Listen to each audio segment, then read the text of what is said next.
The Nikki Glaser Podcast. The Nikki Glaser Podcast. Here's Nikki. Hello, here I am. Welcome to the show. It's the Nikki Glaser Podcast. It's Wednesday edition. Not in the studio with me, remotely, but feels like they're here. We've got Anya in New York. Hey, Bubba. What up, Anya? And we got Noah in Arizona, which is also a city. Thank you, Brian, in Really Arizona. tiny one. Yeah. Did you look into it? I did. It's like on the side of a highway or something. Oh, one of the ones that just has a rest stop or something. Yeah. Yeah, exactly. Like a population of 5. Right. And then Brian Frange is visiting us again from Los Angeles. Welcome back to the show, Brian. Have you ever heard of Zizix? Yeah, I'm obsessed with them. Okay, Wait, well, I don't have them, but I want them so bad. Wait, those are the shoes. Wait, they're shoes, right? No. Zizix is a roadside town. If you're driving from LA I was thinking of Kizix. Wait, what are Zizix? Zizix, it's if you're driving from LA to, I think, Las Vegas. I think it's in between LA and Las Vegas. You'll see I hate a that ride. green sign for a town called Zizix. It's in the middle of nowhere, and it's spelled, I might get this wrong, but it's spelled ZYXXYXX or something. Yes, I remember. That does. One time I sat on my keyboard and that came up. A cat walked across a keyboard, and that's how they named that town. Okay, Zizix. Well, how did they name that town? That's what I thought when I was Did you driving. Google it as you were driving? I Googled it. Well, no, I asked my fiance or wife or whatever to Google it, and we discovered that the person who named Zizix had a vendetta against the government and decided to name the town Zizix just to mess with the people who have to write that into the register. Oh man, good job, dude. I mean, that would be a fun break in my day if I was just writing down towns all day, and then I'm like, what is this one? And that would actually wake me up. I think that's a good thing to do. ZYXX. Yeah. YX. ZZ Top. ZZYZX. ZZYZZX. ZZYZX. It was formerly known as Soda Springs, and the guy invented this retreat where you could go there and discover yourself and become healthy. And then it turned out to be like a scam. And so then the government came after him, and then eventually to get a vendetta against them, he named it Zizix. Oh man, he showed them. Yeah. That's a creative, angry man. Anya, that sounds like a documentary you would want to watch about Soda Springs and whatever culty type self-help. Yeah, I haven't seen Wild Wild Country, but I hear You would love it. It's so well done. That's the next doc that everyone was twisting. into years ago that I need to get into, and I'll be obsessed with it for a week, and no one will want to talk to me about it because they're like, yeah, well, we all talked about this already. Someone used to have a stand-up joke like that of do you ever see a movie that everyone's already seen? And you're can't stop talking about I'll get that way with A Few Good Men. I'm like, have you guys seen this movie? People are like, yeah, 1995. It's kind of like you with Succession. It's cool. I like it because you're making me rewatch it. I'll get back into Wild Wild Country. Oh my God, I've talked to so many people about Succession that I've actually yesterday I saw my boyfriend's brother Tim Convey, Brian Frange's former roommate. And I asked him, I was like, are you into Succession? He goes, you already asked me this. I'm like, I'm already covered. And he's like, no. And I'm like, damn it. He's like, I know I gotta be. And I'm like, so I'm already making the rounds through everyone. It's starting, a new season is this Sunday. It's very exciting. But the funny thing about you asking me about Zizix is that I literally have an app or a note on my phone of podcast topics, right? And one of them is the shoes. I think I wrote in Zizix. I think I may have erased it. But for a while I had written on here Zizix because I'm obsessed with these shoes that keep getting marketed to me on Instagram where you don't have to tie them. They're gym shoes, but you just slip your feet into them. Have you seen these? No, I'm going to They're Google so cute. Zizix. I think it's I don't XX. Yeah, I don't. Someone was trying to fuck with the people that would have to. Yeah, there was another vendetta.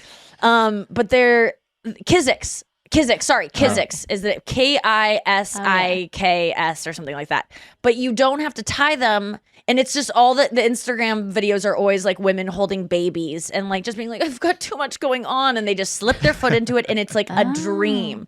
And that's why I keep all of my shoes untied, so that I can just slip. Mine are all all my shoes are loose because I like them to all be like loafers that I can just put my foot into. But I've been craving some Kiziks. I don't know why I haven't bought them yet, but I wonder if any of our besties have them and can report how great they are, because tying your shoes is annoying, and It's overrated. Yeah. and a lot of times I'll jam my foot into a shoe and then the tongue just gets all like fucking crumpled up, and then I'll just wear it like that because I'm too lazy to even bend over and pull that tongue out.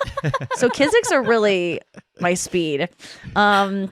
A couple other things I have written down because I have this note up is that poomph. And I want to just talk about what poomph is, because it's a word that everyone needs to know. So you have a dog, Brian, right? What's your dog's name again? Jack. Goldie? Jack. Okay. So Jack is such a cute little dog, and I bet it could have a poomph. And I know that your dog Willa can have a poomph. I even think cats can have poomphs. So a poomph is something on an animal, most likely a canine animal, where its upper lip gets kind of like it's maybe when it has dry teeth and its upper lip gets kind of like stuck. It has veneers. yeah, it gets stuck on the almost the jaw, like the gum line, because it's so dry, and it poomphs up, so it like makes the fur like kind of raise up, and it kind of just makes it look a little stupid, but it also looks like, oh, it's got a poomph. Like dogs get them all the time. Do you know what I'm talking about, Brian? Has your dog ever gotten a poomph? I mean, I'm going to definitely look out for it, but I can't say. You can force it. You just dry off their teeth, and then you raise up their lip and have it get stuck, and it'll just be like, oh, little poomph. It's so satisfying because they look so cute. Yes, It's like Elvis looked for a dog. Elvis had a poomph. Matt and I spent 7 minutes once trying to get Willa to have a poomph. You just gotta dry off their their teeth. succeed. Yeah, we just like kept tucking it. She was like, "What in the Lord's name is going on?" We were just, it's just light abuse. It's light animal abuse. Just a little tickle of abuse. Speaking of animals, yesterday I was in a funk. I was just woke up on the wrong side of my uterus and was just hormonally imbalanced in such a bad mood. I went to my voice lesson, which I go to twice a week, and I literally drove I have to drive a half hour out there. And I just went, and we did not sing at all. I just was like, I'm depressed. And then he like talked to me about it the whole time. Like, it's like therapy. I feel bad for this guy because he's become like my therapist. And he's like, this is happening to you way too often. I'm like, I know. He's like, do you see someone? I'm like, yes. And it was just a bad day. You know, one of those days. Thank God I didn't have to pod. Like, yes, my vocal coach. Yeah, you. Twice a week. Michael Can we do Rocchio. 3? Yeah, shout out to Michael Rocchio. But I just did actually an interview for STL magazine that's going to come out in like June. But my buddy Nick, who is a journalist there, we're friends through this process. He's like followed me around. He was at our show, Anya, in St. Louis. Remember the guy that was interviewing me backstage? Oh yeah, Lovely guy, We kept Nicholas kicking him out Phillips. of the green Yeah, room. I'd be like, okay, I have to like, try on a different bra, so you need to leave again, and then he didn't come back in.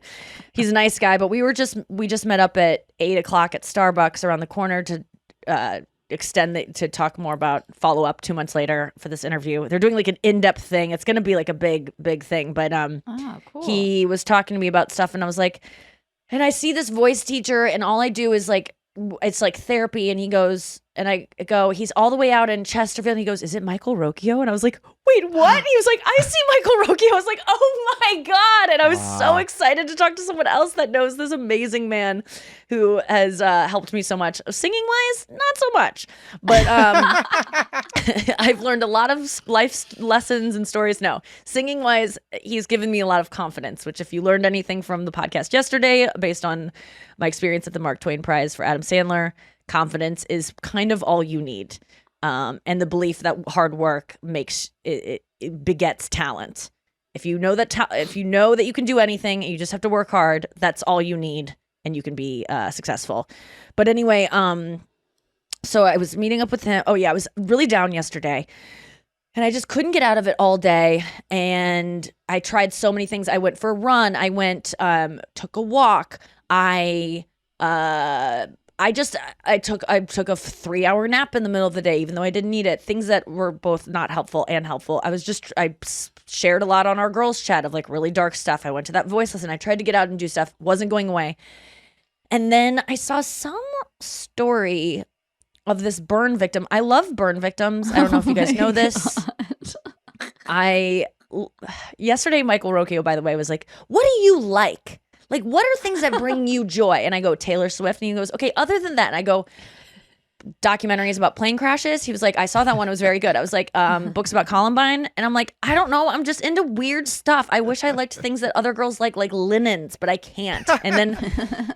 And then my friends were like, why do you want to like linens? And I said, okay, here's why I want to like linens. When like a girl likes a linen in a thread count and likes to like feel linen, it's not that I want to like linens. If you are able to find joy out of like a nice piece of like fabric and just like, you know, touch it and go like, this is so beautiful, and look at the fringe around it and go like, I love this tablecloth or whatever the fuck it is, that means your life is pretty good.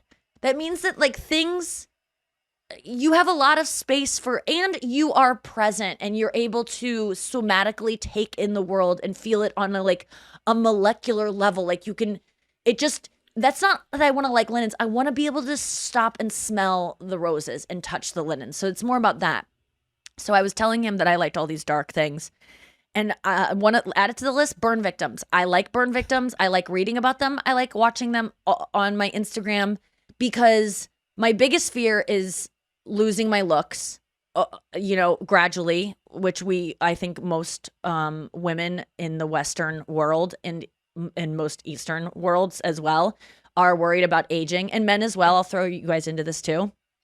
We're all worried about aging. Makes us feel less relevant, makes us feel like we're closer to death. People don't want to fuck us. People aren't as nice to us. It's just like the world gets kind of smaller, and we're all trying to grasp onto it because we're constantly filled with images of like fighting wrinkles and fighting aging, age-defying serums. Like everything is age-defying. Burn victims instantly go from being hot to unfuckable, and not unfuckable in the sense that like they can't still be loved and people can't have sex with them and be attracted to them. Of course they can. But you go from being really good looking and a normal person to being someone that like makes people gasp sometimes when they see you, because your face is definitely disfigured. There's no doubt about it. That's not me making a judgment on the person. It's just true. And that's fascinating to me. Does that not spark your guys' interest at all to see people who have been horribly disfigured or had something like catastrophic happen to them, and yet they still are like talking about their day, like they just share how they go about their normal day? Does that interest you guys at all? I can understand how you'd be inspired by their ability to move on and try to live life to the fullest despite their disfigurement. Yes. It's not There's inspired. this man in my town where I live, and he has elephantitis of his face. So he has like a completely disfigured face and like a lot of flesh hanging off his face. Like, yes, if a whole nother head. Yeah. And it's like, if you didn't know, you'd be like, ah! Like he looks like he's wearing the scariest mask ever. Yeah. And he's very popular in town. He's very kind. Like I walk by him a lot. He's always nice. Everybody knows him. And the other day he was on the corner. Yesterday I was walking Willa, and he just goes, what a beautiful creature. What a beautiful dog. Aww. I was like, thank you. And I was just thinking, that's an interesting comment from a man Someone with who is elephantitis. not Yeah. Aesthetically. Did they have to call it elephantitis? I feel like I don't even out of know all the if names, it was either that or Zizix.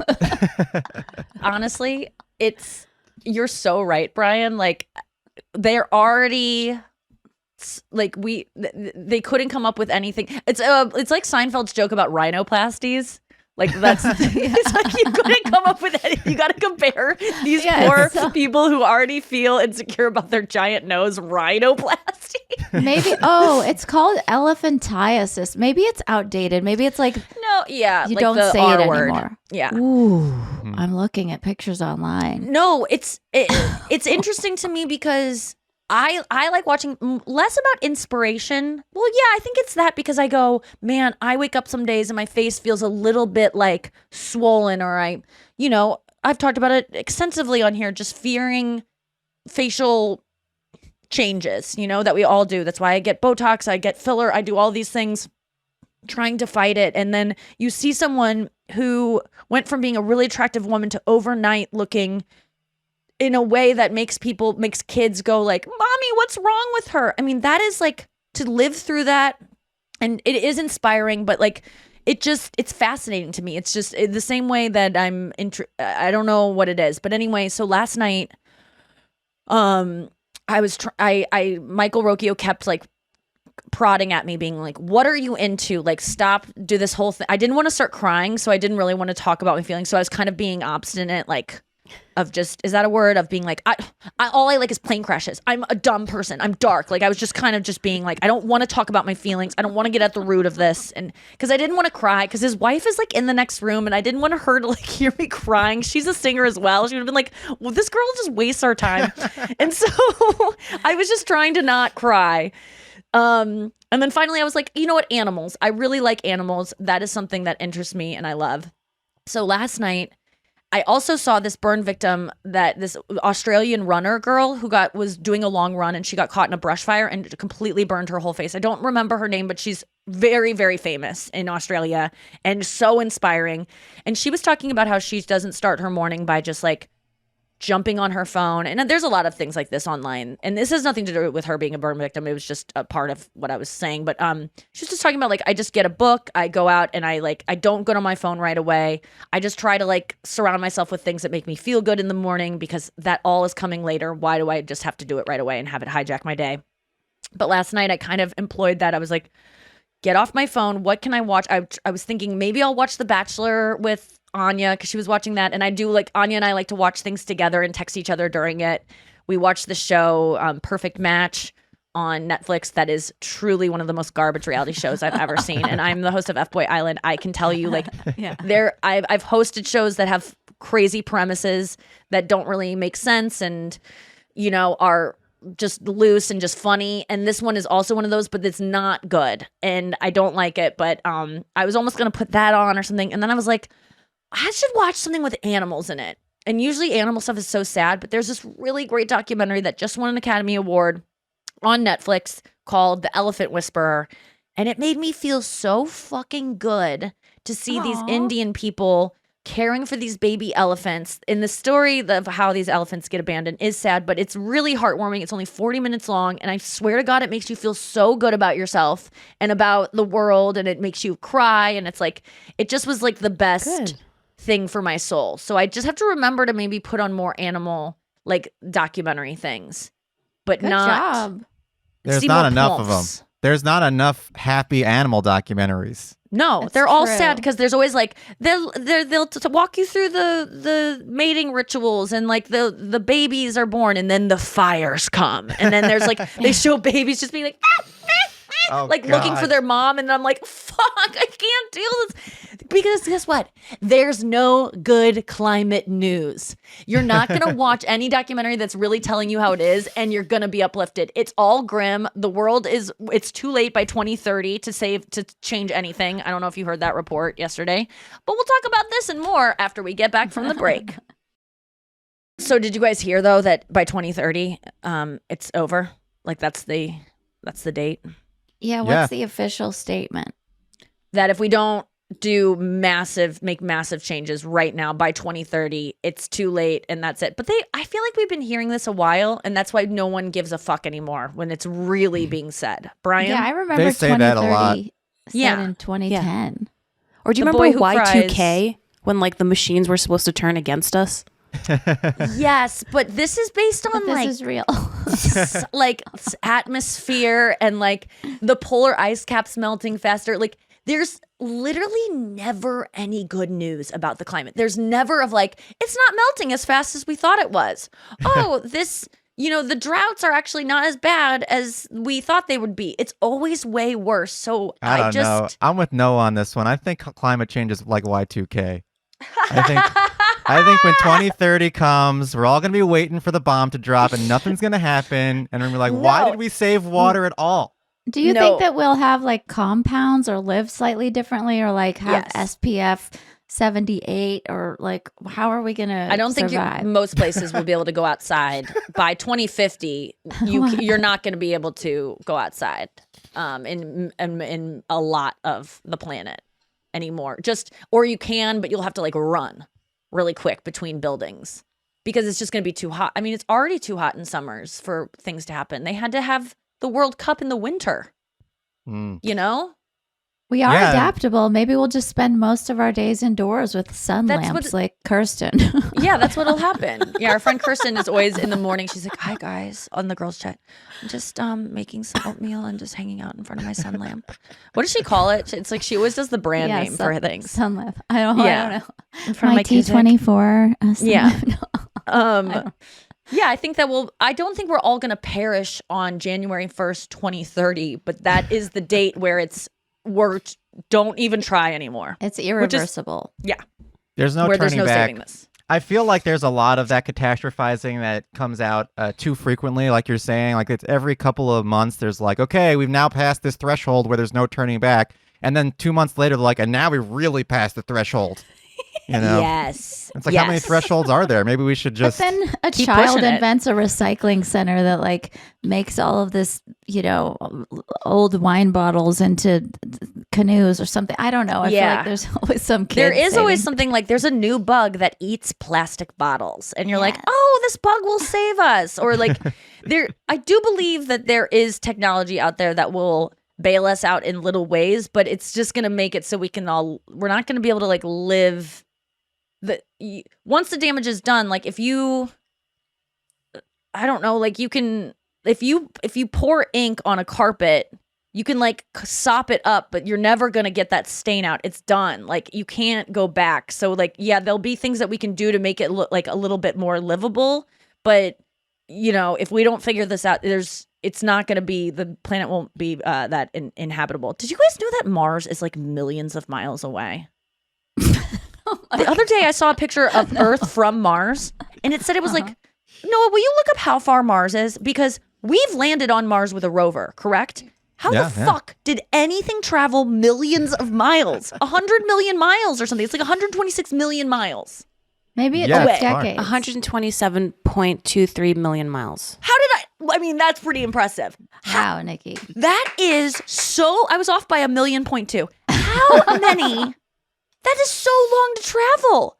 Did we send that thing off in 1822 and then it finally landed like this year? How did we get a rover? That blew my mind. I would have guessed thousands of miles, hundreds of millions of miles. Does that blow your guys' mind at all? It's too large of a number to comprehend. Right. It's just very long. Yeah. Do you know that a million seconds is something like 12 days and a billion seconds is 37 years? Oh Did my you know that God. difference? Isn't Your that fucked envy for women who like linens is equal to my envy for you remembering these numbers. up? Well, I'm probably off by that, but I committed that one to memory like you would lyrics to a song that you wanted to sing. I'm not kidding you, because that was one that I go, I never remember this one. It's so interesting. So I worked hard to remember that, and I don't know that I did. That is so cool. What is 9 times 7? Oh God, that one's Oh, God. funny. That's the I only one I already can't forgot remember. the number you I think said. it's if I'm gonna go off the dome, I'm gonna say it's 63, but I always think it's 56. Okay, tell me the thing I want to know My again. collar was all fucked up. What? The Okay, thing I do you want to forgot. memorize it? Okay. Yes. 1,000,000 seconds Okay. is 12 days. I think it's something like that. It's You can 11 just- days. 12 days. 11 days. Okay, ready? 1,000,000 seconds is 11 days, right? A billion seconds is 37 years, I believe. What? Could be 32. Those two numbers are swirling in my head. So that's the difference when someone says they have $1 billion. Just it's not even close to a million. That's the difference between an 11-day-old baby and a 37-year-old man. That is the difference. So it's like don't even think that you can 11? ever make $1 billion. Sorry, 1 million seconds is 11 days. Okay. A billion That's all I can seconds is remember now. 37 years. 32 No. years. 32 years. Or 31. Okay, that's a fascinating little factoid, right? Yeah. It does put it in comparison. You know how you have that, or you've seen that calendar with the how many weeks you have left in your life? That calendar. Get it? Don't even bring it up. That fucking thing bugs the shit out of me. Yeah. Do you guys know what he's talking about? No. It tells you how much of life you have No. left. It's a poster of dots, right, Brian? Mm-hmm. You showed it to me. Yes. Of course. This is on my list of things that I like. Climate change disaster, burn victims, and how many weeks you have to live. It is a graph almost of like dots just across, and then it's probably like 12 across and then 50 down.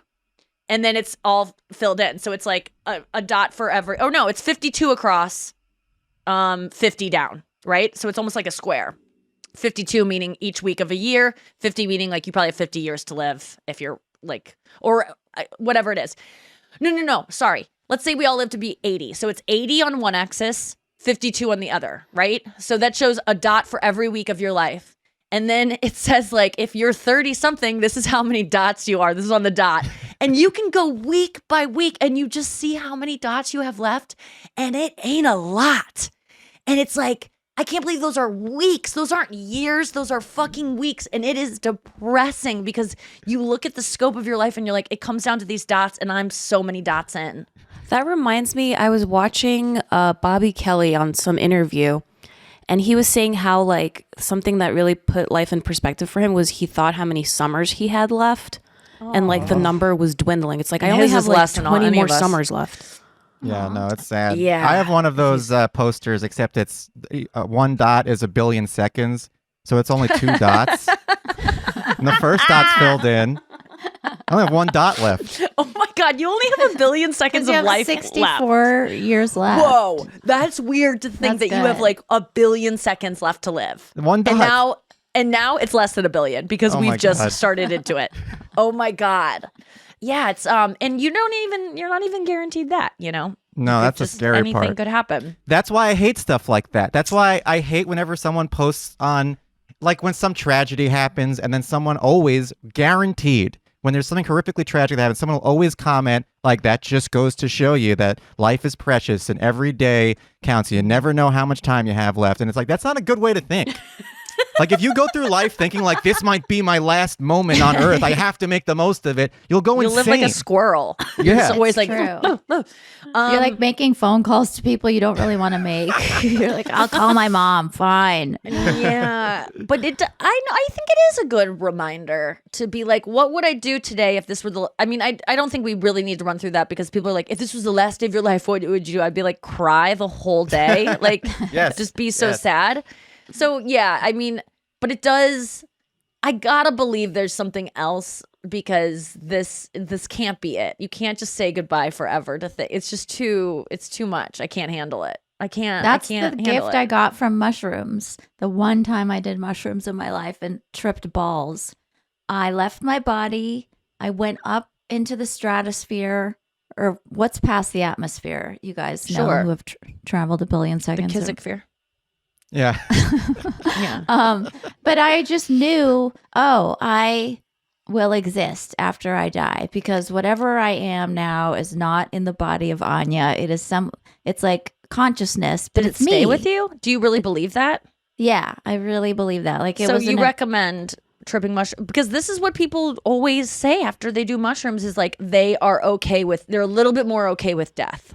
Yeah, I'm because the they only know person I this is know just- who never needs to do mushrooms again. Like it was a terrifying night. I didn't have a great time, but the gift of that experience is invaluable and I'm so glad I did it because I do not believe that when you die, you're just done and like your life gets snuffed You out. can't. This is just like every other person who talks about this experience. You can't make me understand what you know now. There's nothing you can say that will adequately make me get it without having that experience. Like talking to people who have done ayahuasca, mushrooms, LSD, it's just doesn't, there's no way to communicate it. It sucks. Have you done that stuff, Brian? No, I have not, and I want do to. envy that feeling very much so. And it's the same way I view about really religious people, where it's like I envy you because you have this whole layer of anxiety that's been lifted because you have faith. that there's something else after, and that there's all a purpose and a plan. And I'm living in this universe that it's just random chaos. And I feel like when it's over, it's over. And that's a horrible place to be. You got to watch Tyler Henry on Netflix. This Oh. kid who talks to ghosts. That made me believe that there's something else going on out Right. there. I'm not kidding then you. It'll get you You there. can take his word for it. Like you can take my word for it about mushrooms, can't you? Because Yeah. you watched Tyler Henry and that convinced you. And if I'm I telling you want the to same feel thing it though. I want to have it in my Okay. bones. I And I get already it. do kind of. I just want to, there's other things you get from mushrooms too that are like, you get more okay with you just get more okay with everything. Like they're just so healing, but there is that aspect where you could have a really bad trip and it's terrifying. Like Neil Brennan, after he did DMT, the like drug that, comes out of your brain when you die, and you could, he did that, and he said that you couldn't pay him $1 billion. That's what he said. And he's someone that's motivated by money for sure. He was like, I wouldn't do it again for $1 billion. It was the most horrifying. He was like, horrifying isn't even a fucking fraction of what I felt, but I will never suffer with depression again because I did it. He was like, I'm cured because I did this. But would I recommend it? God fucking no. It was the worst thing of my life. I wouldn't recommend it to anyone, but I'm healed now. I'll never suffer with depression again. Wait, He said that there was this connect those hat that he's worn dots. his whole life, and the hat came off. He couldn't describe what happened. He couldn't describe. He just said that I remember him saying that terrifying was a fraction of the feeling he felt. It was like nothing he could describe. He couldn't describe it. Much like what you're saying. Like I can't grasp really what happened to you. But he said that he would not recommend it and that he wouldn't do it again for $1 billion.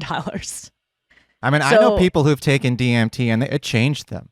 Yes. It Like they changed became Neil. a totally different person after that, and it was not necessarily for the better, but like I don't know, it changed them in a way that they became less motivated. They were a little slower. I know a few people who like they did DMT and like all of a sudden they were like they lacked the motivation to continue their path. Well, because so much of motivation is I don't want to die. I got to make a legacy. I want money. I like things. I want validation. I want money that will get me validation and love. And so when you realize that none of that actually matters or whatever they maybe learned, some of that decreases and maybe they are happier not having as much motivation. I think they are. Right. They are happier. They're more content with where they are. But then in reality, they don't have any money anymore. They don't have the willingness to go to so would that jobs. be worth it to you, Yeah. Nikki? But You're they're very happier, but happy. you're No, broke I and wouldn't unsuccessful. like the Neil thing. Like I don't want to, no matter what is on the other side of that, I don't want to give up. Anything that sounds scary, I will not do, even if it means freedom on the other side of it. I'll do DMT when I die. Thank you very much. Like it will be emitted naturally in that process, but that's not, I don't want to do it anytime sooner.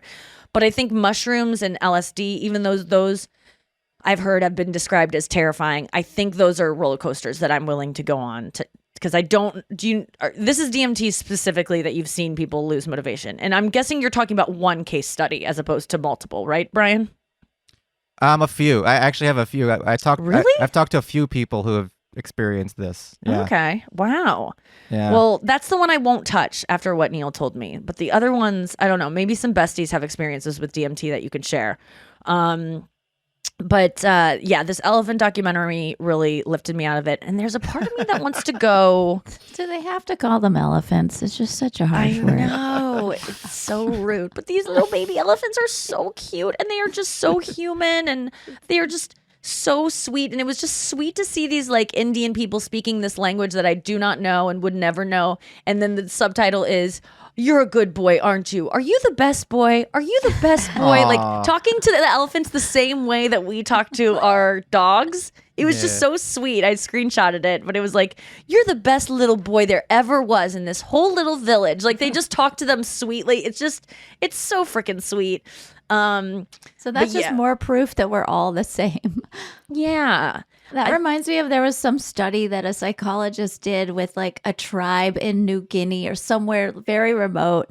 And they were like, the stuff the women and the men were complaining about was like when they had a translator figure out like, what is the thing that troubles you the most? And they were like, well, I think he has a crush on her and I feel left out. And it was like all the same petty shit, or not petty, but like the same shit that we all struggle with everywhere else in the Western world. And he doesn't take out the globally, trash enough and separate the recycling from the river that we drink from. He doesn't.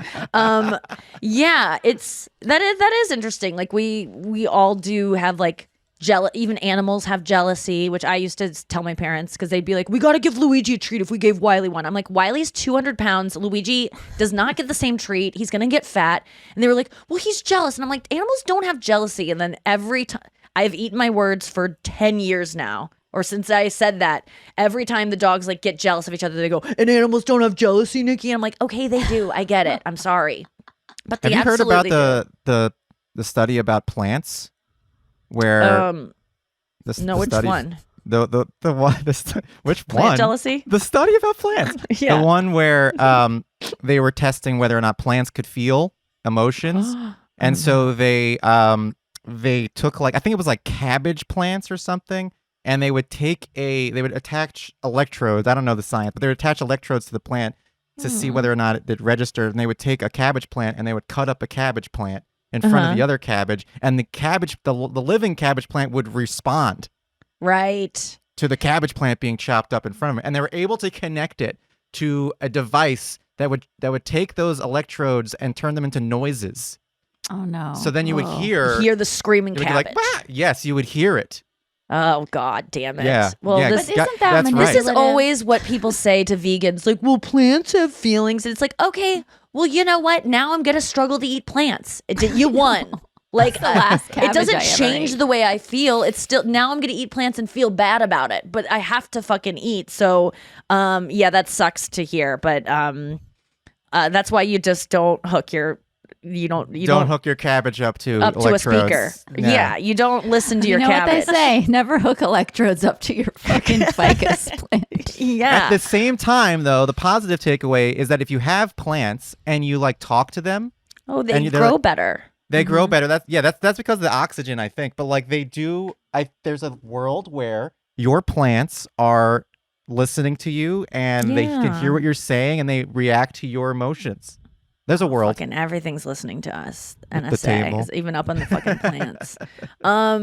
Yeah, I do. The other day I realized I hadn't fed my plants in a while, watered them, and I was like so sad. And I was like, I'm sorry. And I'm picking up like some of the dead leaves because it had been like, I can't anymore. And I was like, I am so sorry, plant. I just felt so bad. And I was like, oh no, I'm like anthropomorphizing, whatever that word is, where you like make a thing that doesn't have human Yeah. emotions have it. Wait, do Brian. your plant voice again? No, I can't anymore. That is a good It impression. just sheds. Yeah. Oh, Does it sound like God. the cabbage? That happens Cabbages to are one more of my like plants. Can't live anymore. Please don't do that to me. That's a cabbage. They're from like, Oh, not my mom. yeah. Oh my God. Brian, you had a bachelor party this weekend? Is that what Oh, you told me? Yeah, no, I went into the woods in a cabin Got in a the woods. possum? Yeah. Oh my God. You and your possum crew. No, I went Wait, to you I went in went the to the woods? woods. Yeah. Did you invite Chris on this, but he couldn't go, I'm guessing? Well, I had a West Coast bachelor party and an East Coast bachelor party, and this was the Oh, East Coast bachelor sweet. party. What?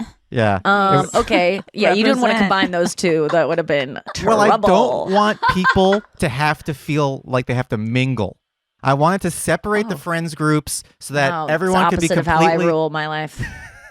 Why? You bring Why? them Because together. your friends are socially awkward and they can't. Well, don't you think your friends would get along? Come on, man. They would get along fine, but I wanted everybody to feel completely at ease and natural. I don't want one of my Oh. friend to be like, and I also don't want to be put in the position where I'm like in the middle facilitating conversations because like, oh, here's my friend Mike. Meet my friend Jim.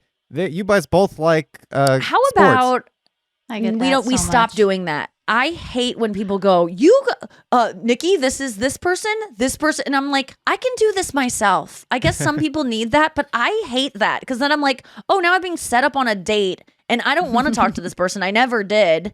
Yeah. I would have gradually.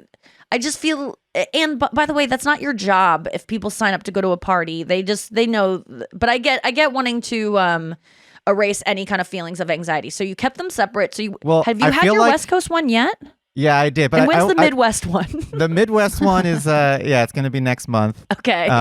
And then we're going to do the Asian Upper one. Peninsula. Yeah, the Upper Peninsula. Well, I feel like people do that thing that you're describing when they don't want to talk to the person that they're introducing you to. Exactly. That is what happens. Yes. They always they pawn off someone on you, and you go, I don't. And then They you pawn have the them one off on you, and then you have to talk about, that thing race that cars. they gave you. The only piece of information they gave you. It's so annoying. I like it because I'm like Okay. very awkward socially, and my sister used to have these parties with like literary people, and it was her job to be like the host. And I'm like, how do you make small talk with 50 people a night? And she was just really good at being like, Anya, Anya's used to be an ice skater, and this one, like, she would know these little factoids about people and like quickly set them up and then leave. And it was like, oh, Okay, cool. that's we have better a neat than thing to talk about. how most people do it. I will say I am good at finding commonalities and being like, you guys need to talk about this, and I will set you up for success. But some people just do it to get exactly what Brian is saying, so they don't have to talk to either of you. Can you do it for me and Anya? Like, what if we were at a party and you came up to us and you were Yeah. like, hey, meet Anya? Okay, And that's do a it good in idea. your plant voice. Okay. I would say, you guys, I did a podcast with both of you. Brian, I did a podcast with when I had that Not Safe show. Anya, I've done podcasts with forever. Brian is getting married. You guys are both getting married soon in this summer. Brian just had his bachelor party where he introduced people, or didn't have to introduce anyone because he kept it like separate. Anya's not having a bachelorette party. What do you guys think about that? Like what, or not that I know of. I haven't been invited yet if she is. And I would talk about like you're both getting, or like Anya's a musician, Brian, you like music, like I don't know, like I love the wedding thing. You could just leave it at that. But Anya says, Brian, you guys have both worked with me and lived with me, or whatever. Brian has it, but you're both getting married soon. And then bye. And then I'd be like, oh my God, Brian, you're getting married. Are you stressed out? does Tell me everyone about it." want to know the best icebreaker for a conversation? If someone is married or has a girlfriend, or just ask how they met. It's a good. It's always a good story, even if it's online. And if it's online and they want to seem like they go, oh, on an app. Which app? Who wrote first? Where'd you go on your first date? People love, if they're in a good relationship, they love talking about their relationship, and it's always a good story. Oh my God, can I tell you, you're going to love this. What? I was at I think it was an engagement party where there were, I would say, pretty well-to-do people. Like one of the people getting married was well-to-do. Mm-hmm. Yeah. And Glad you said it twice. It didn't really hit the I first went, I heard Do that they- as his how name many was seconds of Will money? to do. How many seconds of money do they have? probably Will like to a, do. yeah. I was with Allie, my fiance, and someone was like, how'd you guys meet? And then we were like, we always think it's cute to be like, yeah, we met on an app. And then people are always like, oh my God, really? And then sometimes the other people we talk to have met on an app, and you really connect there. Yeah.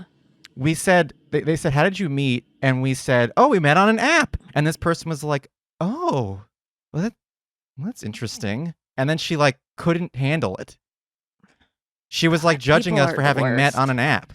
No, that saying you met online was embarrassing in 2003. Right. And before then.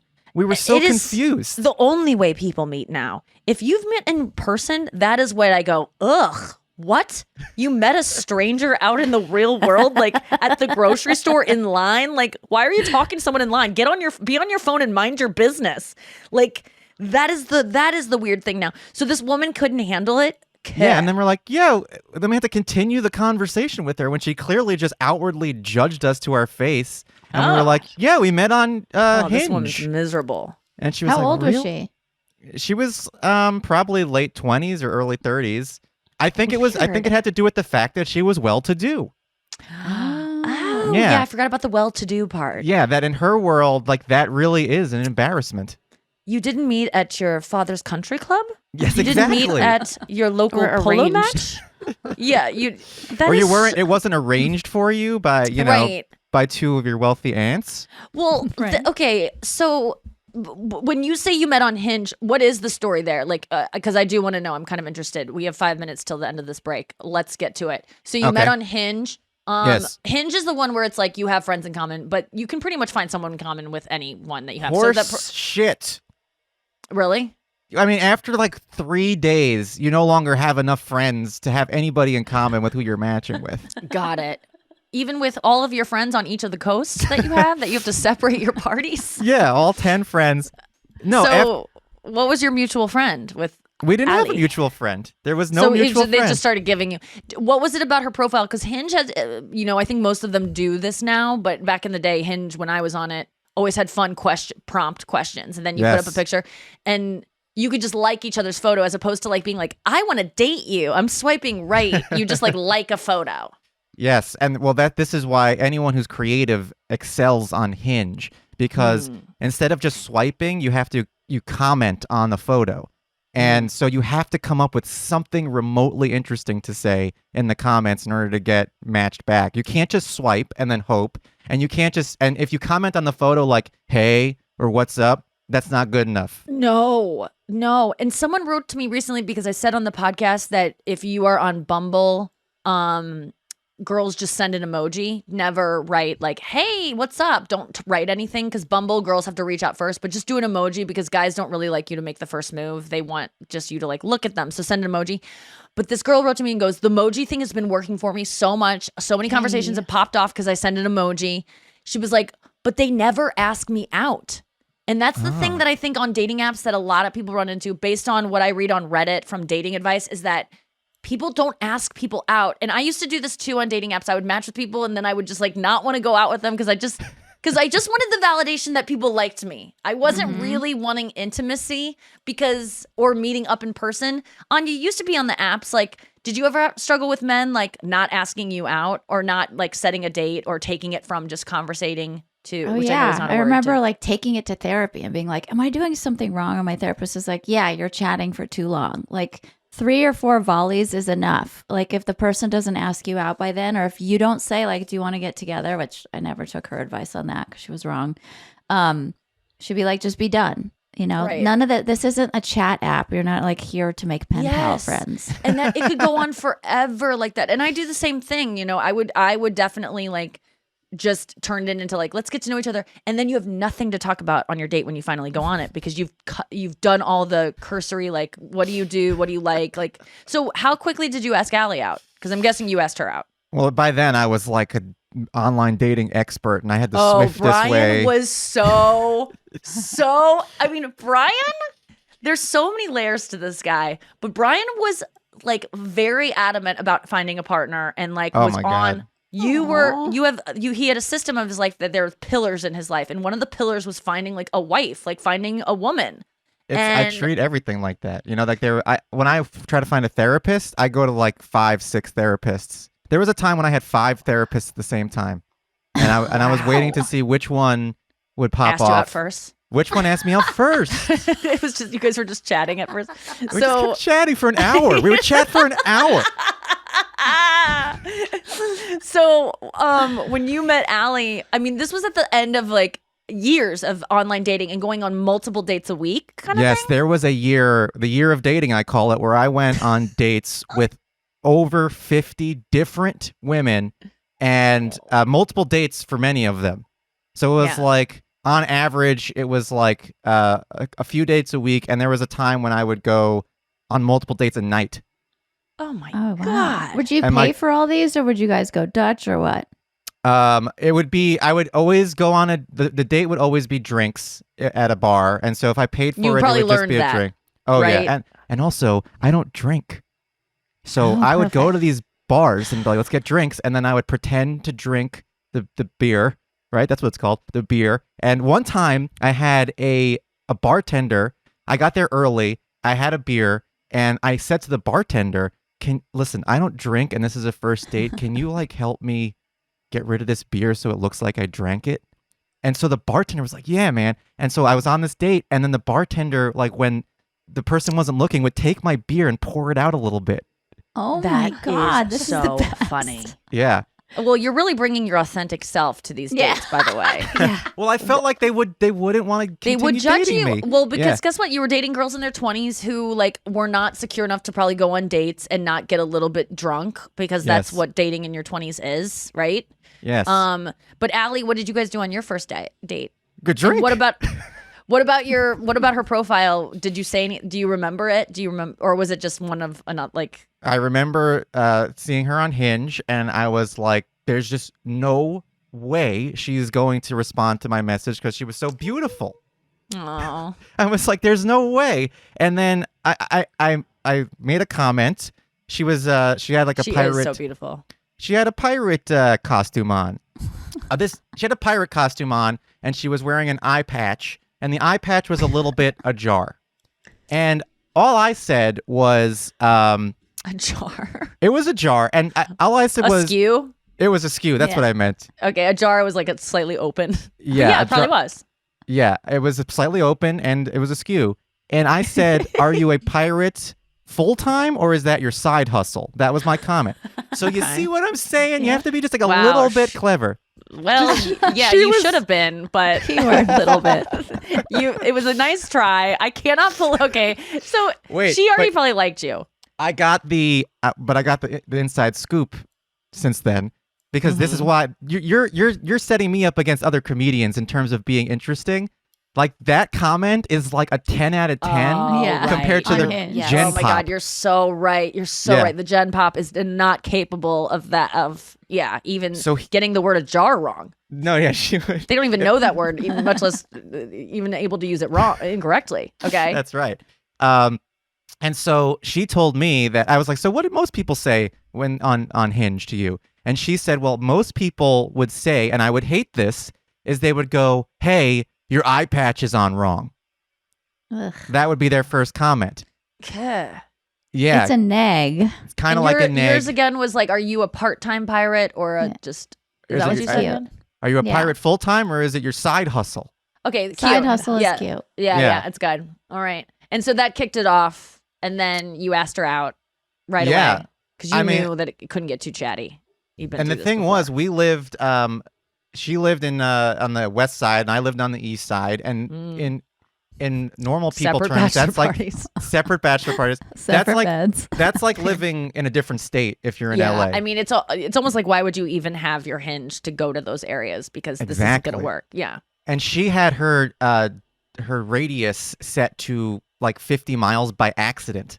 Wow. Yeah. And so it was like She for could have just, dated someone in Zizix. She could have dated. She did date someone in Zizix. And so for like 1 week, she accidentally had it open, and I always had mine open as wide as possible. I was like, I'll drive anywhere, Yeah. and Oh. and we matched, and then she like disappeared for a little bit, and I was like, of course she disappeared. Like she's not going to continue talking to me. And then one day she messaged me back after like 2 weeks and was like, oh hey, she just wasn't checking the app. And then we went on a date at a This is a bar. lesson. Two girls seem disinterested. Don't be too needy. Well, Like no, I be mean you're cool. She wasn't even trying. She just was cool. yes, exactly. And your emoji comment is 100% correct. Like just Don't send ask an out the emoji. guy. Don't do anything. Like you don't have to do anything. Guys will come after you. Yes. They will. Well, last night Anya discovered something on the show. She's watching The Bachelor, and spoiler alert if you don't want to hear, if you haven't seen the latest episode, but it's down to him picking the final two. There were 3 girls left. They all went to the fantasy suite, which is where you could possibly have sex. It's kind of like in the air. Now, what happened exactly, Anya? So the bachelor decides, I'm going to go into this week without sex being on the table. And he tells each woman this at the start of But date. in the bed. no, Just no. not on tables. This- No sex on tables. So with girl number 1, he's like, just so you know, I want sex to be off the table this week. And then they cut to her in review and she's like, that was sort of a disappointment. I don't like being told what's not going to happen. And she's very sexual too. And she's like this beautiful Russian girl and they have tons of chemistry. She's like a knockout too. And she's like, we'll see about that. Like, we'll see, anyway, they have a date and you find out afterwards they did not have sex. And so he moves on to girl number 2. She's very shy. Yeah, they hang the sheet outside after, and there was not a blood stain upon it. So Chris Harrison, he's not on the show anymore. That other guy that looks like all the Yeah. bachelors smelled He it really and said does. they did not have sex. Okay, so they didn't You have could sex. tell So when the Bachelor told that guy, Jesse, his plan, you could just see in Jesse's eyes, which are pretty blank anyway, he was just fighting this urge to be like, dude, no, bad idea. No. Yeah. And so he goes on date number 2 with this very like sort of mentally fragile girl. She has bad ADHD. She's very insecure. They have a lot of chemistry though, but she's like shy. And anyway, same thing. He tells her his intentions, no sex. She's the cut to her interview. She's like, I don't know about that. We'll see if I can convince him. Otherwise, I kind of think sex is important or whatever.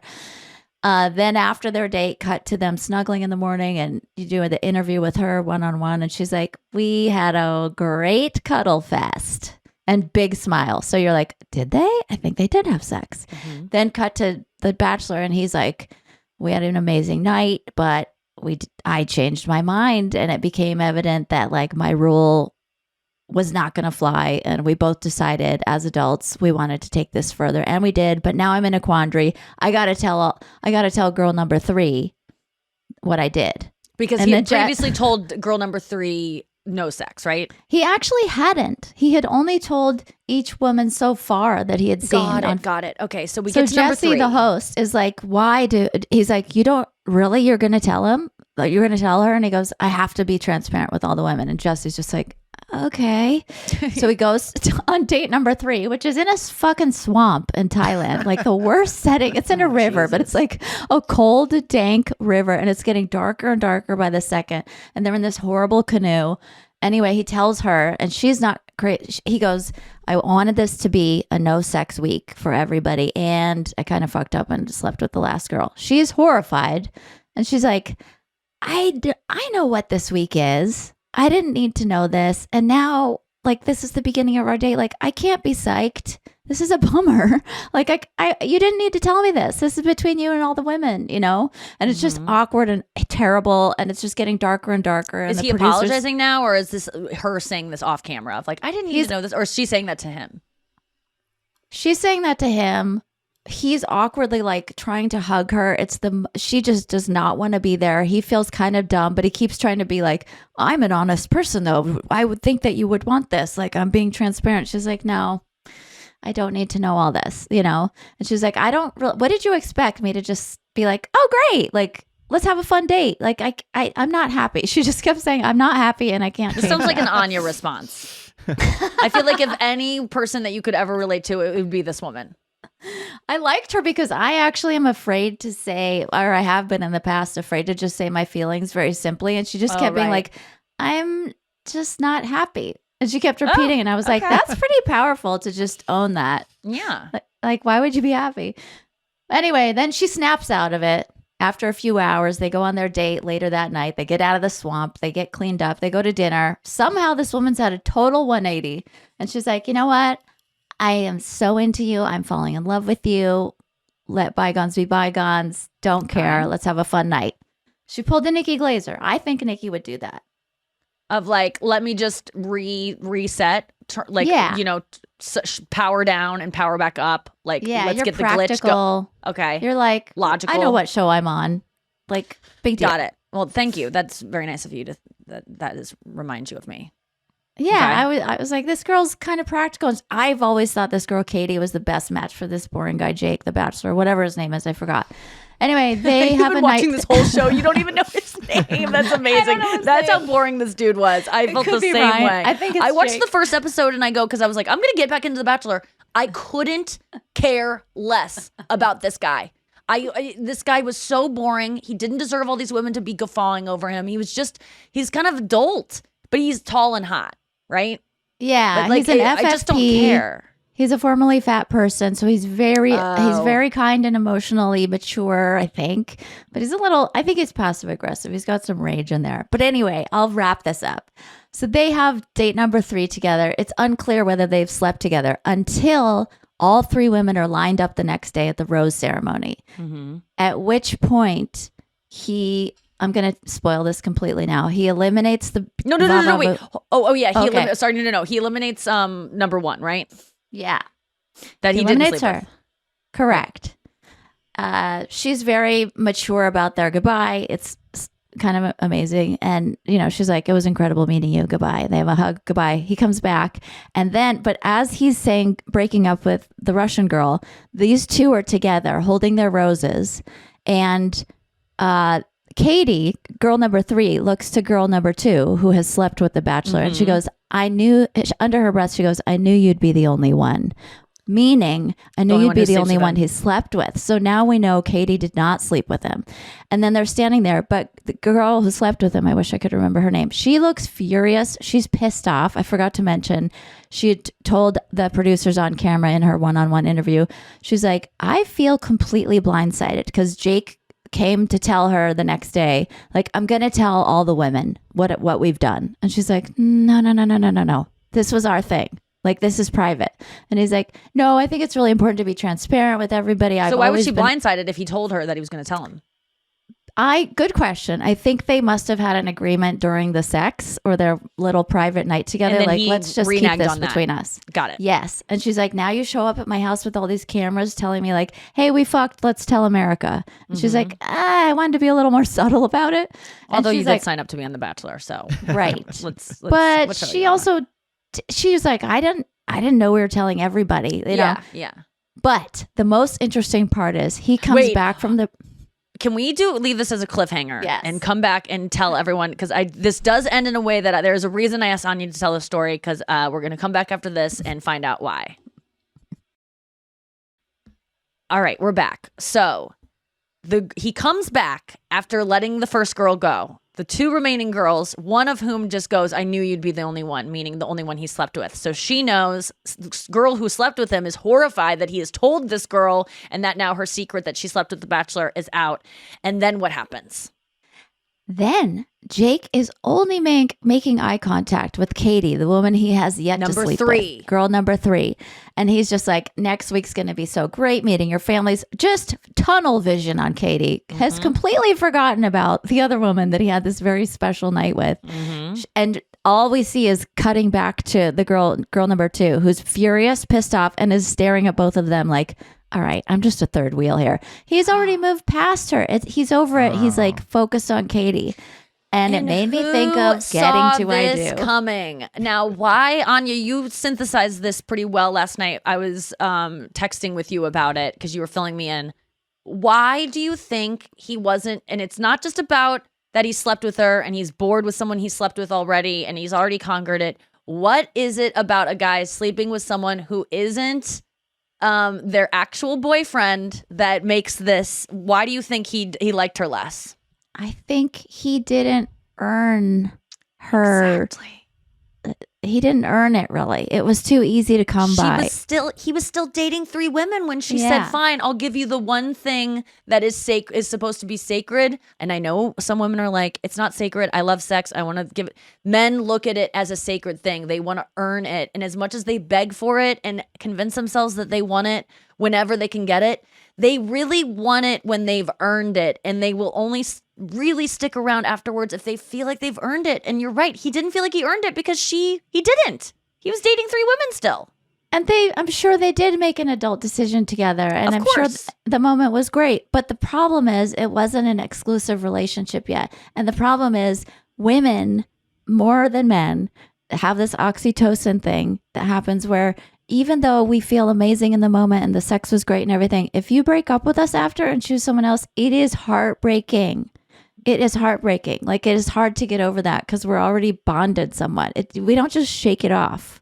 You know what I mean? So do you think he's still into this number 3 girl because she's still like, he hasn't gotten everything that he wants from her yet? And he really has gotten, I mean, sex is kind of like, it's done with the... I actually don't. And maybe that's a controversial point, but I actually think he's always liked her a little. I think they have a deeper connection and like a more lasting connection, and she's a little less of a wild card than girl number 2. Girl number 2 has some like problems, you know. So you're a little worried about her. Like because you don't think it's going to go towards her. She's great, but they just don't have the the solidity of the other. Chances she wins, percentage one? wise. The girl number 2. To me, low percentage, right? 20%. Okay. So it still could happen. Not likely. Just my opinion. Yeah.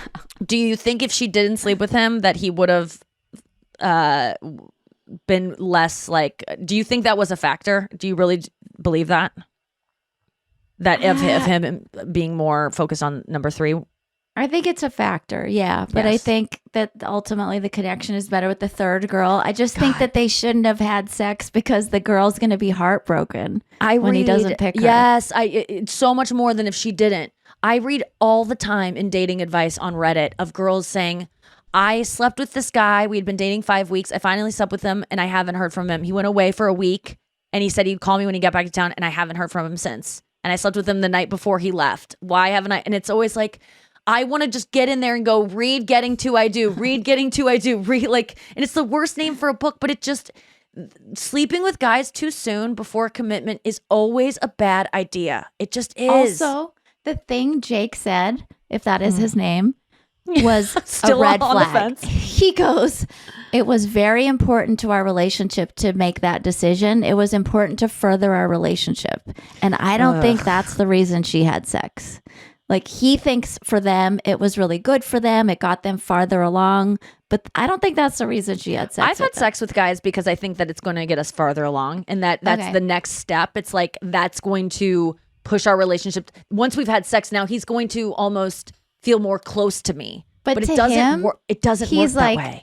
He's like, to Jake, I think it means it's getting a step closer to where Katie and I are, girl number 3. Right. You know, right. like they're It'll not build that far. intimacy. And it I doesn't. don't think girl number 2 had any idea of that. That he was trying to get his, Girls have sex early on and it comes from like insecurity and they think that it'll move the relationship further ahead. That's why I've done it. Me too. I've done it because I'm like, because we only know our own experience. And I know that when I have sex, I feel much closer with someone. It does up my intimacy. It does that for me, but it does not work the same way with men. Brian, can you weigh in on this at all? It removes the awkwardness that you have during the date of like, oh, am I going to kiss you, or how touchy-feely can we be? So like if you have sex, then afterwards, that removes a lot of the awkwardness. But I will say I've never had like a one-night stand that I appreciated. Like the earlier the worse, in my opinion. Yeah. You Can heard you it like first. explain Yeah. why? Yeah. Well, I think the first time you have sex with somebody, it's already horrible no matter what. It's so awkward no matter what. Yeah. I mean, no matter And I what. don't think that it makes it better. So I've had sex with people and then I go on a date and we're like, we don't know when we can touch each other. I'm like, I was like, my mouth was inches from your asshole. Why are we like picking at our food and being so awkward? Like it doesn't necessarily make things that much easier. Alcohol does, but until that would enter my bloodstream, it was still awkward.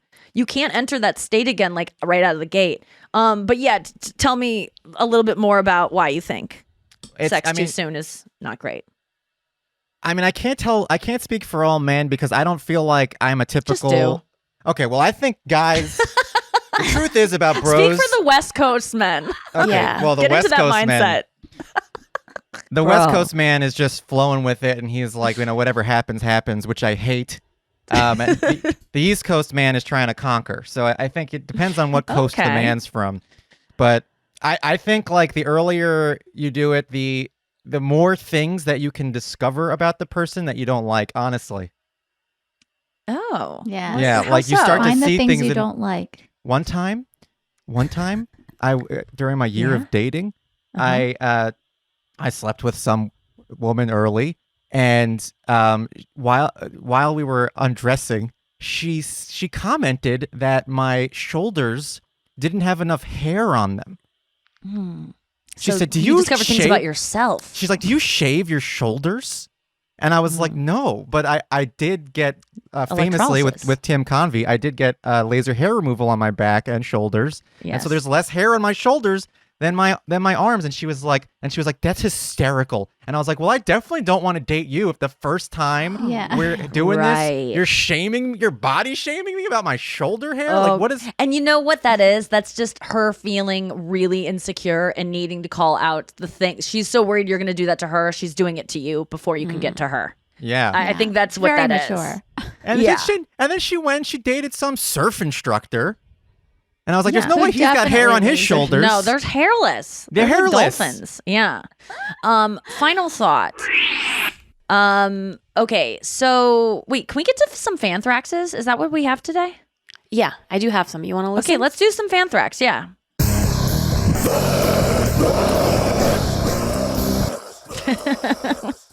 Okay, that really got me today for some reason. Okay, let's hear what some besties have to say. Okay, let's start off with a voicemail from Hadlee. Hello, I'm listening to the most recent episode where you talk about the Reddit post of the people finding the crematory smoke in the daytime. Yeah. And it just made me think of my hometown.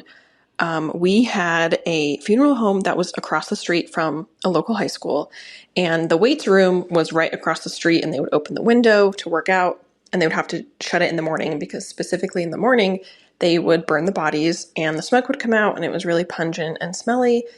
And so they would have to keep the window closed. That's been like a thing forever.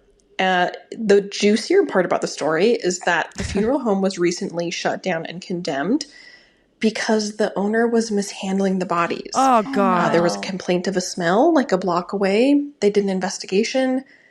They found several like rotting bodies. It's really disgusting and disrespectful and hard to talk about. But fetuses that had no connection to anyone. And they have also suspected necrophilia. And he is going to trial and probably going to jail. So you should look that up because it's a really interesting case. What city? Also makes me think about a Twitter thread I saw today of morticians talking about how they don't like to hire men because they get caught fucking the bodies. So we're never safe. Okay, cool. Cool note to end on. Bye. No, thank you, Hadlee. This is not surprising. Again, male gynecologists. Like, get men out of... Men are by and large more sexually erratic and motivated to do weird stuff. So if you want to have things not get fucked, don't hire men. No offense. Like, I just would never fuck a dead body. Of course you wouldn't. Most men wouldn't. Never. But like, You're a there are mensch. fewer women would be motivated to fuck a dead corpse than. I mean, I used to have a boyfriend that, you know, in college stuck his dick in like a peanut butter jar, like just to see what it like. Men do weird stuff. They're motivated. Their hormones are going crazy, and yeah, that's really disturbing. I have to maintain though that I wouldn't mind if someone tried to fuck me when I was dead. I would be almost. I don't think it's a respectful thing. I'm horrified by that that message. But if you are a mortician out there, crematorer. And you come across my body, you can fuck it. If I'm dead, I don't care. I don't I'm think dead. your parents would sign off on that. Well, they don't get to. I'm in charge of my dead body. I get to say, this is in my living will and my dead one. I don't care if you try to fuck me because I'm dead, but I still don't think it's right to do. Does it matter to what someone- you I are consent when to you you. die? Oh man, that's an interesting one, Noah. Wow. Okay.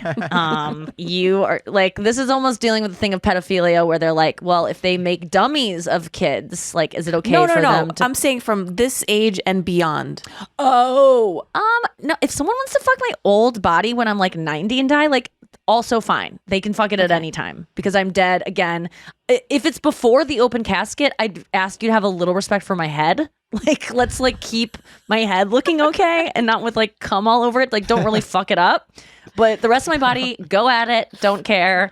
Have fun. He would wipe live it your off. best life. I mean, he wouldn't just let you go out there covered. He would wipe it off. No, but I feel like it would like dent my, like it would just like mush my skin. Like my face already is dead. Like I don't need like them like humping my face. Like it would just don't do it to my face. Yeah. Okay. Yeah. If this is the least I can ask for, and I have teeth still, I'm guessing when I die. But that was a fascinating story, and it would be so weird to be working out, and then all of a sudden your grandpa's ashes like fly in the room as you're like heaving and hoeing as you're trying to like do a lat pull or whatever.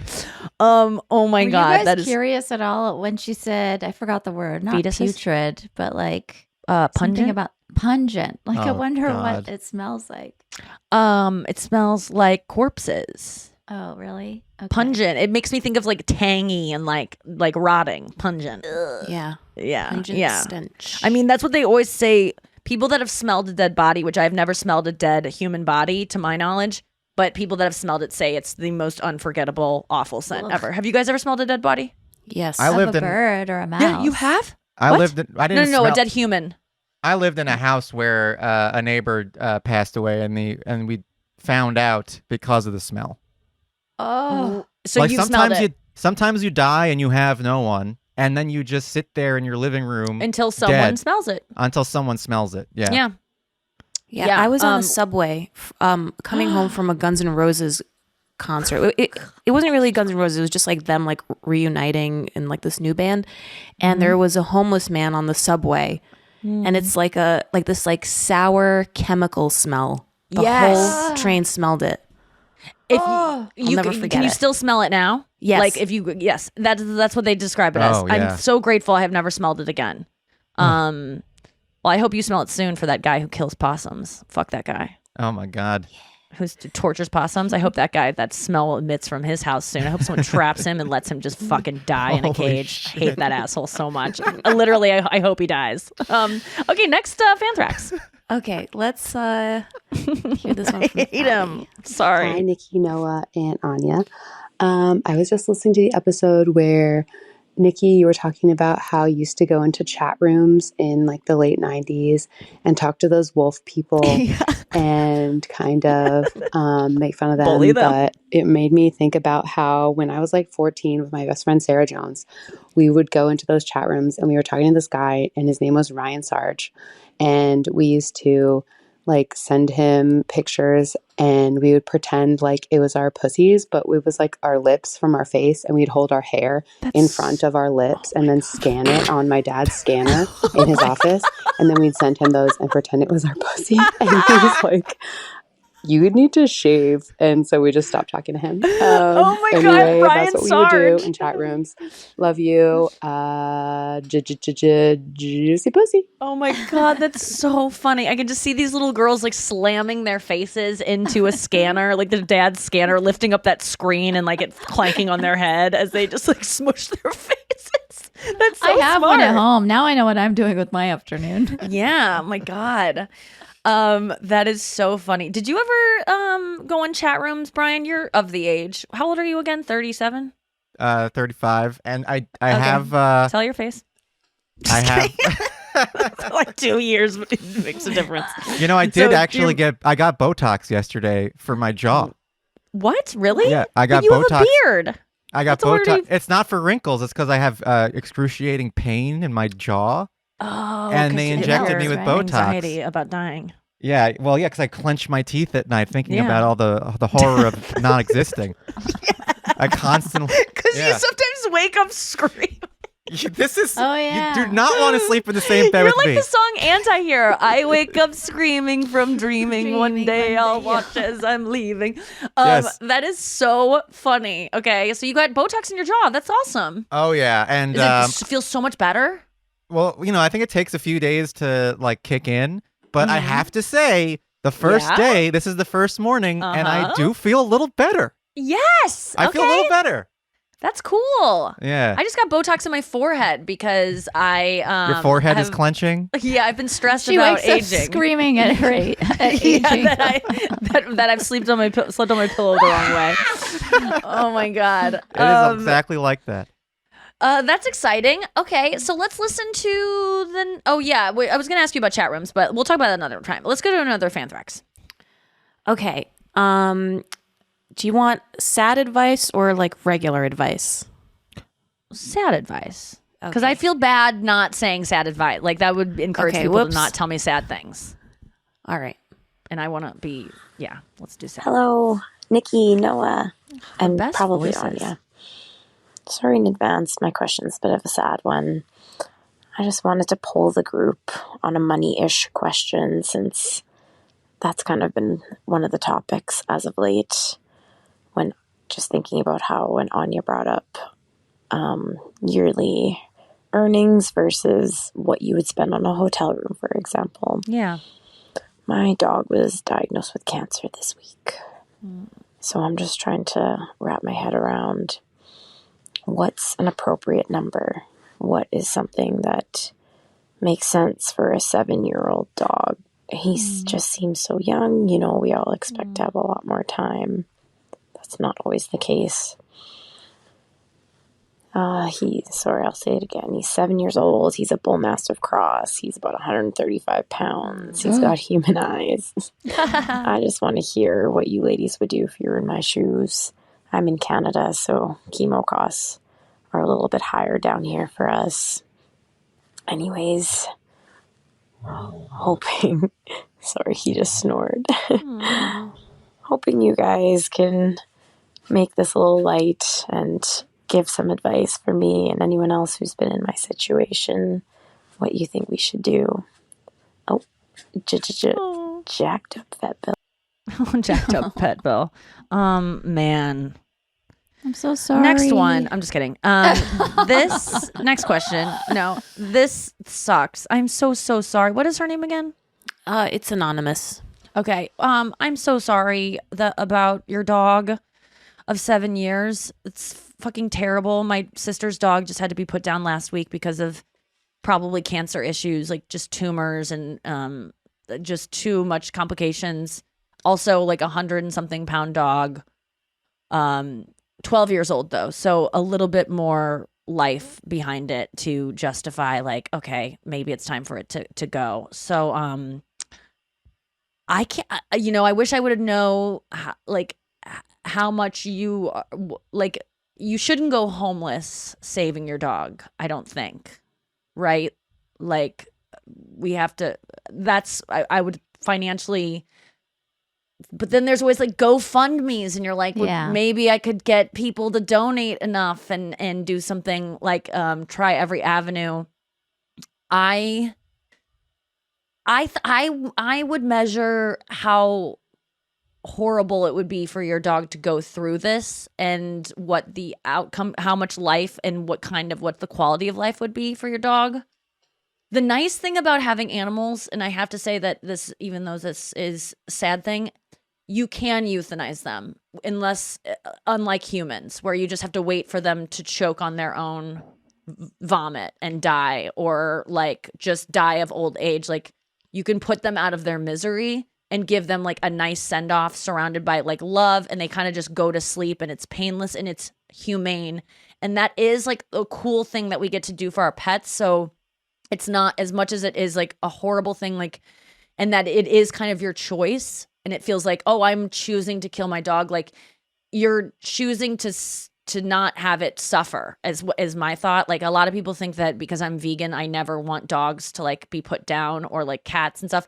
And I'm actually a big advocate for putting animals down when they're suffering or when they have to spend their lives in a small cage. I think in a lot of ways it'd be better to just put them down because it's just the worst life to be lonely in a cage. So I just would weigh the suffering, and in terms of money, I mean, what are your guys' thoughts? I think that definitely how much money she makes factors in, but I will say this, there is an option between putting the dog down and chemotherapy, and that is just letting nature take its course. I was visiting a farm one time, and they had this dog who had cancer for like 4 or 5 years, and there was a tumor growing on its back that was literally the size of like a couch cushion. It was like the size of it was like like we'd see this thing and be like, did you need to do something about that? And the farmer was like, just letting it go. And the dog was perfectly happy. It had a tumor the size of a couch cushion, but it was running around, it was eating its food, it was still, and like that was like 4 Kids or were 5 sitting years. on it and riding it to school. Maids were fluffing it, but yeah. And people were finding coins underneath it. I'm with Brian. Keys. My friend just went through this with her dog, and they did what they could. And this is a very wealthy friend, but ultimately the dog just basically was living with cancer for a few years, and they gave it a good send off and had the vet come to the house and euthanize it. That was $15,000 to have that private person. No, come it's to not the that house. much. It's not that much. But I would also, like Nikki said, like how much is this chemotherapy? How much is this in relation to what you make? Do not feel badly if you have to make the choice to euthanize the dog, but also talk 2 to the months vet. salary. Oh wait, that's a wedding ring. Talk to the vet about how the dog's life would be if it could just live with this for Yeah. Yeah, there's no guarantee. Just because you're diagnosed with cancer does not mean you're going to die in 2 months. I know. That dog could live for some 5 years. reason, when I remember not that long ago, like I just started, my world opened up maybe on Instagram or something to people who just live with cancer, and they're just like, I have cancer for 20 years now. I'm like, wait, what? Like you can. I mean, I don't know anything about cancer, so I should just shut the fuck up. But I think that's an interesting option of just like letting nature take its course until life is so miserable for your dog, and then doing what's necessary to like ease its pain and send it off to the next realm that it will experience. Or you can get your dog to do DMT now, and you guys can do it together, and you can both accept that it's you'll be together in some other realm. Noah, as someone who had a dog that died of cancer, right? Cancer, yeah. Yeah. Prostate What are cancer. your thoughts? So I think I'm like in between Brian and Anya. Definitely talk to the vet, see what the dog's quality of life is, and also what your quality of life will be. Like, for example, with my dog Bruno, the tumor grew in a way where I would have to get him over to the hospital and they'd put a catheter to empty his bladder. So that was not like a thing I was going to do to keep my dog alive for another 5 years. Also, I want to say that I was very lucky because the doctor that in the emergency hospital, Verg in Brooklyn, he runs like a pet rescue charity for people who can't afford medical expenses or rescuing animals that don't have homes and stuff like that, and providing them with medical treatment. And when I would drive my dog Bruno like an hour and a half out of the city just to save money on the vet than have like being in New York City. And when I was like, oh, can I just like wait one more day before you put the catheter in and take him to his regular vet? So I think he knew that I was concerned about the bills. So he was just like, don't worry about it. And he like entered me as a candidate into this pet rescue mission thing, like totally unbeknownst to me, because he knew what was going to happen and he didn't want that stress on me. He was like very, very kind. And then in return, I started a GoFundMe for Bruno, and I paid the money back for someone else to have the same experience that I had. So there are organizations out there that you can reach out to, and they're very like sympathetic and kind, and just like weigh it all together. But also I think a very important thing is to take into consideration the costs of euthanizing your dog, which is a very hard thing to look at, and also what you're going to do with the body and how much that costs. Oh, right. Oof. I mean, is it a lot? And it's 130-pound Can dog. you have someone fuck your dog? Oh my God. Is that For going to a take discount? Yeah, for a discount. That should be an option. That should be an option. You should be able to check that off before you die for a discount. God. Will you let the mortician, slam Honestly, you? wait a second. That sucks that it's so expensive. So is it free if you're like just throw him in the dumpster? Is it free? Well, I buried Bruno in someone's backyard, so that was free for me. So that was free. Yes. Okay, that's good. Was that hard to dig? Oh my God. Well, yes. Digging into the ground is so hard. I mean, Jeffrey Dahmer, there's multiple stories of him trying to exhume bodies to fuck them. And he would always get tired because he's like, it's so much deeper than you think. And the ground is so cold and wet and hard. And that's always what I remember. It's like digging a grave is a lot harder than people think it is. Most people give up. And that's why bodies are found after like a light flooding, is because people don't dig them deep enough. That's why it's like, it has to be 6 feet. But it's hard to get down that far. Did you ever hear that Norm Macdonald bit about what he would do? It's on his last album, where he's like, I would go into the woods and I would dig a very, very, very deep grave. You ever hear that bit? No. What is it? Well, that's the bit. I mean, I don't want to. I can't do it justice. Okay. So, but like, when Norm Macdonald says it, it's funny. But yeah, I have to say that there was a friend of mine who had a problem with their animal, and they were like, what do I do? Like, I have this animal that is like bites everyone, and it's like causing my life so much turmoil. Do I like take a risk and fly out to go get it and think it's not going to bite my life and fuck it up? And I was like, you should just put it down. I keep suggesting people put down their animals this week. And I swear to God, I fucking love animals, but like, why am I the only one who ever thinks that it's a good idea to just like put things? But I'm also, slightly suicidal and have those ideations where I'm like, I think death is a sweet release. So I'm always kind of like, I think that's the better option. So I don't want people to misconstrue me telling this girl to put her dog down as like I'm being heartless and like careless. I'm actually just coming at it from a perspective of someone who like, I hope someone puts me down. Like, I hope there's the option for euthanization when I get to the point where I'm in so much pain instead of just waiting for it to, because people are too scared to like see me die. They just have to watch me die from natural causes. So that was my point there. But it is hilarious to me that this week on the girls chat, I gave advice for someone to put down their cat and no one co-signed on it. Everyone was like, I think there's a different perspective here. And I was the first to be like, oh, me, put your cat down. I was like, I'll go with you to do it. Not because I'm like excited for this cat to die, but I'm just like, I just don't see another option. I just don't. But obviously there's many other options. So thank you for your sad Fanthrax. It didn't turn out to be very funny because we were able to make some jokes, but I am really, really sorry for what you're going through. And it makes me just, animal suffering is just too much to comprehend, and you got to make jokes. So thank you for the disturbing dark Fanthraxes today, guys. Good job. Keep them coming. We will get to them at some point. I am on tour again this weekend. If you are in Spokane, Washington, or Eugene, Oregon, in those areas, I will be there this weekend. And then the weekend after that, I think I'm in Palm Springs on a girls trip. And then the weekend after that, I'm going to be in Las Vegas. Are there any other dates that I can plug, Anya, that you know of? It's not till April 14th in Bethlehem, PA, and then April 15th in Hampton, New Hampshire. Yes, and then Tucson, Arizona. And then Tucson, Arizona, April 27th. I'm going to see Taylor Swift on April 2nd. That's a big deal. Yes. I also watched the Kennedy Center Awards this Sunday for the Mark Twain Prize for Adam Sandler. That'll be on CNN on Sunday night.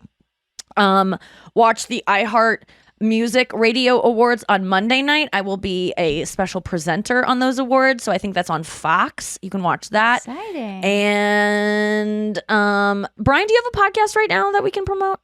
No, I don't have a podcast. Okay, well, just follow Brian Frange on Instagram, Brian Frange. Support Anya Marina, as always. Come see me on tour. And don't be cool and just put your dog down. Easy answer.